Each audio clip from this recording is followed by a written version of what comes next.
మీరు చూసింది కదా, నేను మీకు కూడా వీడియో పంపించిన. గుజరాత్లో ఆయన ఏం మాట్లాడిండు? గుజరాత్ గడ్డ మించి, మోడీ గడ్డ మించి, మోడీ గుండె మించి మాట్లాడిండు. ఏం మాట్లాడిండు? కాంగ్రెస్ పార్టీ కార్యకర్తల సమావేశంలో, నాయకుల సమావేశంలో, పిసిసి జిల్లా కమిటీ అందరూ ఉన్న సమావేశాన్ని చెప్పిండు. ఇక్కడ ఒక సెక్షన్ కాంగ్రెస్ కోసం పనిచేస్తుంది, ప్రజల కోసం పనిచేస్తున్నారు, అట్టడు వర్గాల కోసం పనిచేస్తున్నారు. ఇంకొక సెక్షన్ బీజేపీ కోసం పనిచేస్తున్నారు అని చెప్పే దమ్ము, ధైర్యం ఉన్నటువంటి ఎవడైనా మాట్లాడతాడా పార్టీలో? అట్లా ఏ నాయకుడైనా మాట్లాడతాడా? పార్టీ బయట మాట్లాడవచ్చు కానీ, గుసగుసలు మాట్లాడవచ్చు కానీ మాట్లాడతారా?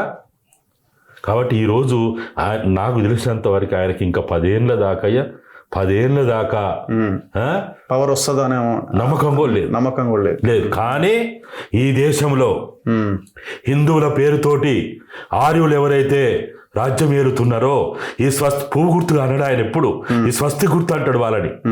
ఈ స్వస్తి గుర్తు వాళ్ళని, ఈ ఆర్యుల తన్ని తరమడమే హిందువుగా నా బాధ్యత అని కంకణబద్దులై పనిచేస్తుంది. కాబట్టి ఈ దేశానికి ఆయన కాంగ్రెస్ పార్టీకి అవసరమిగా. ఓకే, ఇప్పుడు కాబట్టి కాంగ్రెస్ పార్టీ వాళ్ళు ఇక భుజాలు ఎగురేసుడో, నొసలు ఎగురేసుడో, చక్కలకి ఇంతగా పనికిరావు.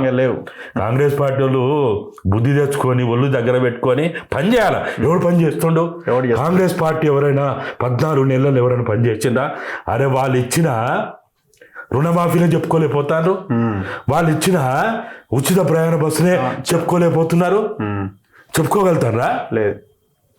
వాళ్ళ పార్టీ సమావేశాలు చేసిండ్రా, జిల్లా సమావేశాలు ఇవాళ కరీంనగర్ టీచర్ ఎమ్మెల్సీ అయినా, గ్రాడ్యుయేట్ ఎమ్మెల్సీ అయినా ఓడిపోవడానికి కారణం ఎవరు? కాంగ్రెస్ పార్టీ కాదా? ప్రజల కారణం? ప్రజలు కాదు. వాళ్ళు గనుక ఆ ప్రసన్న హరికృష్ణని వాళ్ళు గనుక గుర్తించి ఇచ్చుంటే ఇప్పుడు ఈ 2 కలిపితే ఎన్నైనాయి? 1,34,000 ఓట్లు. అవును, దగ్గర 1,30,000 ఓట్లు పైన ప్రయారిటీలోనే అయిపోయేది కదా. ఈ తిక్కల పని ఎవరు చేసిండు? ఇవాళ బీజేపీ గెలుస్తలేదు దేశంలో. ఇలా బీజేపీ దేశంలో గెలుస్తలేదు, వీళ్ళ చీలిక గెలుస్తుంది, వీళ్ళ అనైక్యత గెలుస్తున్నది, వీళ్ళ అవకాశవాదం గెలుస్తున్నది, వీళ్ళ అహంకారం వల్ల వాళ్ళు గెలుస్తున్నారు. కానీ నిజంగా అక్కడ వీళ్ళు మంచి ఆలోచన చేసి, ఇగోలకు పోకుండా మంచి ఆలోచన చేస్తే ఇవాళ పరిస్థితి ఏంటిది?